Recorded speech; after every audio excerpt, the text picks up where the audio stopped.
No way! That was my closest! 727! I have been trophy hunting since 2015 and have amassed over 200 platinums. But I don't just go for easy games like My Name is Mayo. I like grabbing those sweet ultra rares. Since 2015, I've got over 1,200 ultra rare trophies, which makes my ratio of ultra rares to common super high and makes my profile stand out to the casual trophy hunter. On top of my obsession of getting ultra rares, I also like to platinum my games in a certain order. Whether that's based off of a game genre or series, I'm quite hot on my platinum order. And this has got me many questions over the years. Are you autistic? Do you have OCD? Are you dyslexic? Maybe I have a problem. Now, trophy hunting comes quite natural to me. Just playing a game normally will net me around 80% of the trophies for a single player game. So when I see a profile that's only got 20% on a single player game, what are you doing? That is so wasteful. Like, you've barely even touched the game. You've got all the gear, but no idea. And don't you dare call yourself a gamer. See, I like getting my money's worth when I play a game. And if it means I need to trade in my time from my wife and my kids to get a platinum, so be it. Oh, Max, you're always a profit loss guy. You're never going to give me that Louis Vuitton bag. Shut up. Let's jump into this video looking at my top 5 proudest platinums. Number 5. Now, this is my favourite franchise. It's none other than Ratchet and Clank. And I'm talking about the first game here, the classic. But that game ain't hard. Damn right it ain't, but you try and 100% the game in 5 hours. I'm going to take you back to the year 2015, when I was just a wee kid living in my parents' house, running up the electricity bill, doing the infinite bulb glitch overnight. I wake up 25 minutes late, cutting into my speedrun, an absolute L+ ratio move for me here, especially after I'd planned this for over a month. 5 hours into my bloody run, and my parents are screaming at me to get out of my room to go to Toby Carvery.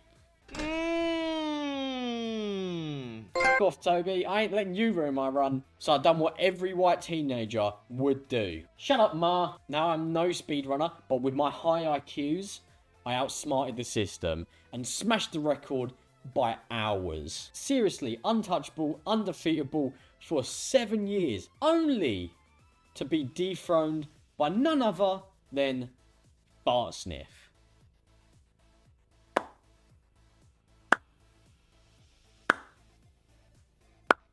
Good one. Overall, I rate Ratchet and Clank a 3 out of 10 on difficulty, a 4 out of 10 on the grind, and an 11 out of 10 for fun. Now, my friends say, oh, Ratchet and Clank is a kid's game. Oh, you only like it because you're a furry. I'm sick and tired of this crap. Ratchet and Clank gets a bad stick for a community that I am not a part of. I am not a damn furry. Number 4, I've chosen Twisted Metal 2012. For anyone who don't know what Twisted Metal is, let me explain. She had dumps like a truck, thighs like what, all night long. Let me see that thong. This was my first experience with Twisted Metal. I never played it when I was younger. And when I went for this plat, it was announced that the servers were going down. So it was a race for me. If you pardon the pun. On top with the pressure of the servers going down, Twisted Metal was a bitch of a game. The campaign was hard, going for TMA, doing the campaign with no deaths, and Twisted Gold, getting gold in every mission, was a nightmare. This game is all about death and destruction, and you can bet your ass that you're gonna die too. Don't get me started on the MP grind, needing to win 10 ranked matches in each game mode, 50 kills with each car, and 100 kills with each missile. That all adds up. With the tight time pressure that I had, I ran 3 PS3s to self-boost my multiplayer trophies, as time was the essence for this platinum. And I can now look back and finally say, it was worth it for this kick-ass platinum. My summary is a 9 out of 10 on difficulty, a 7 out of 10 for grind, and 7 out of 10 for fun. Jumping and sliding this way into number 3 is Black Ops 3. With the zombies being such a blast in this game, it makes this platinum worth it. And where this game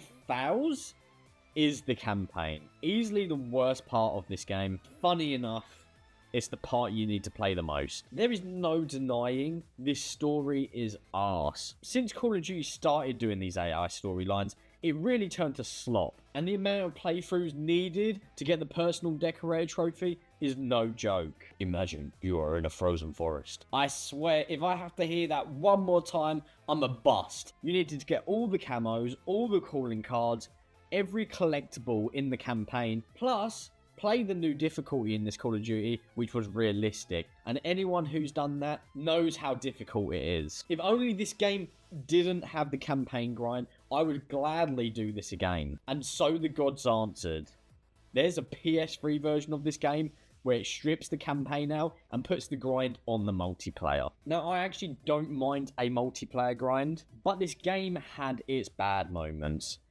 As you pretty much needed to get all of the calling cards this time in the multiplayer, there was a few particular grinds which I did not like. Whether it was the 1.5 million score needed for Grizzled Veteran, or the 1,000 kills with each weapon type. But overall, the game is solid. What really made this game painful was the fact that it was a PS3 port. This meant that 9 out of 10 times you was joining a sweaty hacked lobby. I do have to state that this platinum is sadly unobtainable due to a glitch where the game keeps crashing, but all in all, it was a decent game. After doing both versions of Black Ops 3, I can proudly say I rate the difficulty a 7 out of 10, the grind a 7 out of 10, and fun 9 out of 10. Overall, I don't think the bad points of these games deflate the amount of fun this game gave me. Moving on to number 2. As a long-time Call of Duty fan, I was always put off of playing a Battlefield game, so I have zero nostalgia to any of the games in the Battlefield series. But Battlefield Bad Company 1 makes it into my top 2. For this game, I'll make it quite short and sweet. I have great memories chatting with the boosting group at 1 AM and having great conversations. The guys I met along the way were awesome, and I do take my hats off to the hosts of these sessions.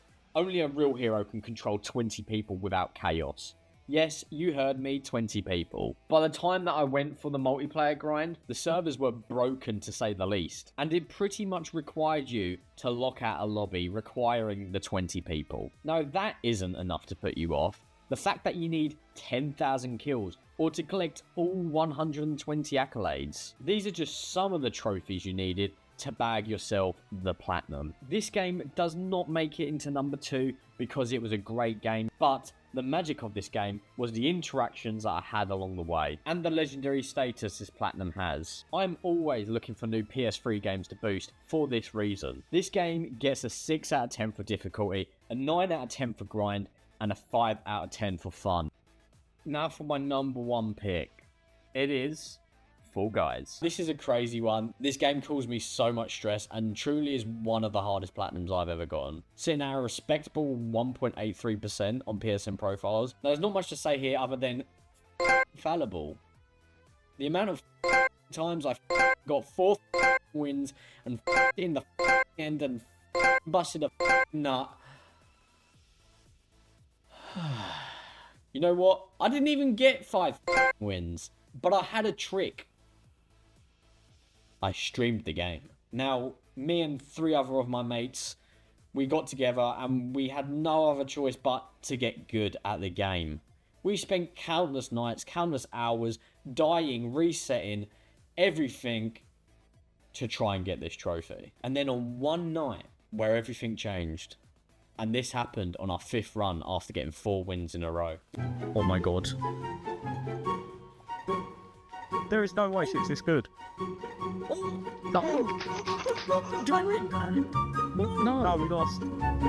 Yep, that's right. The game us in the arse. With my anger at a whole new peak, I done the unthinkable. I evolved into a Karen. I had no other choice but to reach out to the dev team on email. Me and a group of my friends was on a 4-win streak and we lost the final match, even though they hit the slime first. We all feel we have been cheated from Infallible. I'm a streamer and have the 4 out of 5 win streak record, so I have proof. I'll attach the loss so you can see they hit the slime first. My team's game attack were, once again, I have the full video as proof. I really hope you can look into this and help us, as we have been trying for ages and I feel we've been cheated. After many days back and forth, it worked. Being a Karen worked. All me and my mates had to do was load up the game and the trophies popped. I give Fall Guys a 9 out of 10 for difficulty, a 7 out of 10 for grind, and an 8 out of 10 for fun. Now I must say thank you to the Fall Guys support team for helping me and my friends get this trophy. it would have taken many more attempts to try and get this. And in all fairness, it is very rare for a support team to help like this. I mean, look at PSNProfiles, like how many forums there are complaining about developers' trophies that are not working and trying to contact them to try and get it fixed. And Fall Guys, they literally popped that trophy for me. Granted, I had proof that I should have got that trophy, but still, I think many devs would not support as much as the Fall Guys devs. And that's a wrap. That is my top 5 proudest platinums. Now, like I said earlier in the video, I've got over 1,200 ultra rare trophies. So the trophies I've mentioned today on this video are not my hardest, they're not my grindiest, they are just my proudest. So maybe I'll cover my other games in another video in the future. It just shows, doesn't matter about how rare or grindy a trophy is, doesn't mean it's your proudest. And it leads on nicely to my thoughts on trophy hunting. Overall, I think trophy hunting is a curse and a blessing. It's a curse because I don't remember when I last played a game just for fun. I'd always be looking at trophy lists or looking at how efficiently I can get through a game to make sure I pick up all the trophies. I do wish I could go back in time and just play a game for fun. But there's no denying, hearing that trophy ping, that does something to me. And if you made it to this far in the video, you can most probably tell I'm quite new to YouTube. If this is the sort of video and content that you like, please hit that like and subscribe button. It's appreciated massively. And also, let me know down in the comments what your proudest platinum is. To all you trophy hunters out there, happy hunting. Look at those.